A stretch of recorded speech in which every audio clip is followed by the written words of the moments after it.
Assalamualaikum warahmatullahi wabarakatuh.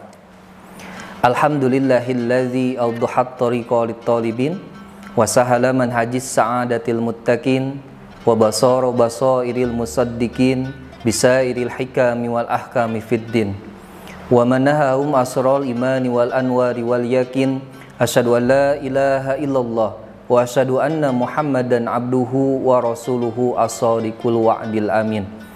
Faqalallahu ta'ala fil Qur'anil Karim, a'udzubillahi minasyaitonir rajim, bismillahirrahmanirrahim. Ya ayyuhalladzina amanu kutiba 'alaikumusiyam kama kutiba 'alal ladzina min qablikum la'allakum tattaqun. Hadirin yang dimuliakan Allah, puji serta syukur kita panjatkan kepada Allah pada kesempatan sore hari ini. Kita masih diberikan kesempatan oleh Allah Subhanahu wa taala dan telah masuk di bulan Ramadan, bulan yang begitu sangat dimuliakan oleh Allah Subhanahu wa taala. Tidak banyak orang yang diberikan kesempatan berharga seperti kita hari ini, yang Allah masih cukupkan umur kita sehingga maksimalkan ikhtiar kita untuk menabung amal sebanyak-banyaknya untuk nanti di hari akhir. Amin ya Allah ya Rabbal alamin. Hadirin yang dimuliakan Allah, jamaah kegiatan Kalam Badar yang saya hormati dan saya banggakan, alhamdulillah di bulan Ramadan ini kita tahu bahwa ibadah puasa seperti ayat yang senantiasa populer di telinga kita, yaitu surat Al-Baqarah ayat 183. Ya ayyuhalladzina amanu kutiba 'alaikumusiyam kama kutiba 'alal ladzina min qablikum la'allakum tattaqun. Kita tahu bahwa ibadah puasa ini adalah salah satu ibadah yang tujuan akhirnya itu adalah takwa. Bahkan ibadah-ibadah lainnya, hampir semua ibadah tertuju pada tingkatan akhirnya adalah la'allakum tattaqun, yaitu supaya atau agar kita menjadi orang-orang yang bertakwa. Dalam ilmu gramatikal bahasa Arab, la'allakum di sini adalah termasuk ke dalam harfut taraji, sebuah huruf yang menyatakan bahwa pengharapan yang besar. Ketika misalkan ingin mencapai sesuatu hal, maka kemudian harus ditempuh dengan berbagai upaya. Menjadikan titik takwa ini tidak mudah. Ingin menjadi orang yang bertakwa ini tidak mudah, sehingga perlu perjuangan yang begitu sangat dahsyat. Itulah makna yang bisa kita ambil dari kalimat la'allakum. Kemudian di akhirnya Allah menggunakan redaksi tattaqun. Ya, dalam ilmu nahwu, tattaqun itu termasuk ke dalam fi'lul mudhari', yaitu kata kerja yang menunjukkan sekarang, kemudian selanjutnya, dan sampai kapanpun. Sehingga sukses tidaknya seorang berpuasa itu ditentukan bukan pada saat bulan Ramadan saja. Sukses pada saat menjalankan ibadah Ramadan, sukses takwa, dan kemudian dilanjutkan pada setelah kegiatan Ramadan. Jadi bohong orang yang merasakan atau menganggap dia sukses ibadah Ramadan setelah Syawal, kalau bahasa sekarang anak-anak, kemudian semangatnya melehoi, semangatnya kemudian turun. Biasa sholat malam, kemudian Syawalnya tidak sholat malam. Itu artinya ada penurunan kualitas ibadah. Nah, ini yang kemudian harus kita antisipasi. Baiklah hadirin jamaah Kalam Badar yang dimuliakan oleh Allah Subhanahu wa taala. Pada saat ini saya ingin sampaikan sebuah kajian dari kitab Ihya Ulumiddin karangan seorang ulama besar yang bernama Imam Al-Ghazali, seorang imam yang memiliki karya yang begitu sangat luar biasa. Beberapa kitab di pesantren-pesantren kemudian dikaji, yaitu salah satunya kitab fenomenal, yaitu kitab Ihya Ulumuddin. Dalam kitab ini disampaikan setidaknya ada 3 golongan orang yang berpuasa, sehingga Bapak Ibu sekalian, hadirin sekalian, pada saat nanti kemudian telah saya sampaikan bisa mengkategorisasikan apakah kita ada pada tingkatan puasa yang pertama, apakah kita ada pada tingkatan puasa yang kedua, dan apakah kita ada pada tingkatan yang ketiga. Baiklah, kita masuk kepada pembahasan.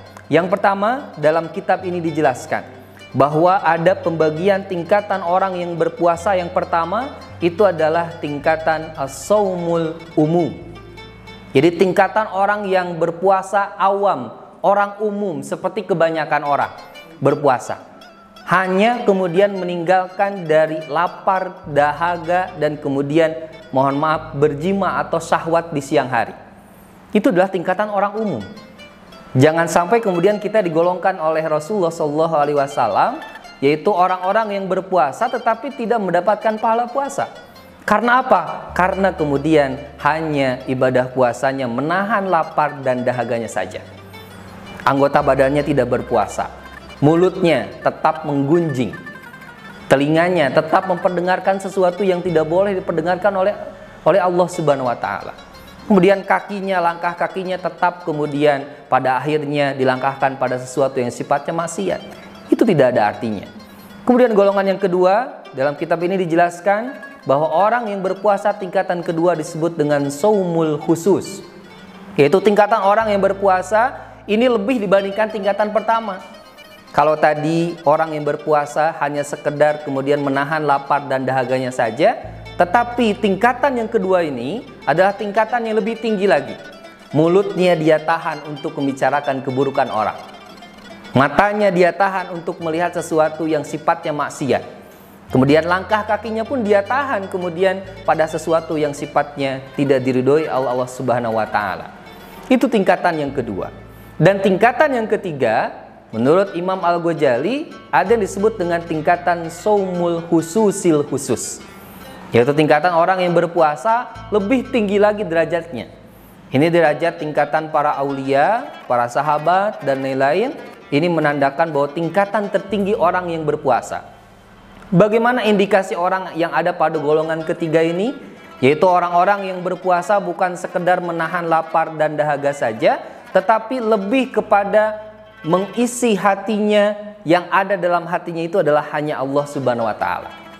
Tidak lagi berpikir nanti maghrib akan makan apa, kolak, kemudian es buah dan lain-lain. Tidak terpikir hal-hal demikian, karena dalam pikirannya hanya Allah yang kemudian dalam hatinya.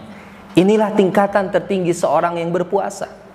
Sehingga bagi kita sekalian, hadirin sekalian, mampukah kita menjadikan kualitas ibadah puasa kita pada tingkatan tertinggi ini? Jangan sampai dari Ramadan ke Ramadan, ya, semangat kita memang dari awal itu hebat, tetapi kemudian di sepertiga akhir Ramadan kemudian semangat kita semakin menurun. Yang ramai bukan masjid tetapi pasar-pasar. Itu yang kemudian terjadi realitanya di masyarakat kita hari ini. Hadirin yang dimuliakan Allah, setelah 3 golongan kita bahas hari ini, orang yang berpuasa, baiklah kemudian kita ambil hikmah dari berbagai golongan yang telah saya jelaskan. Bahwasanya ketika orang yang berpuasa, maka pastikan kita berpuasa bukan hanya menahan lapar dahaga saja. Tubuh kita berpuasa, yang paling penting hati kita berpuasa. Jangan sampai kemudian tubuh kita berpuasa, mulut kita berpuasa, tetapi hati kita tetap jelek kepada orang. Iri, dengki tetap dilakukan, ghibah dilakukan kepada orang. Itu bisa dan sekaligus mampu menghabiskan semua pahala ibadah puasa kita, sehingga Allah hanya catatkan amal ibadah puasa kita hanya 0 saja, dan itu naudzubillah summa naudzubillah.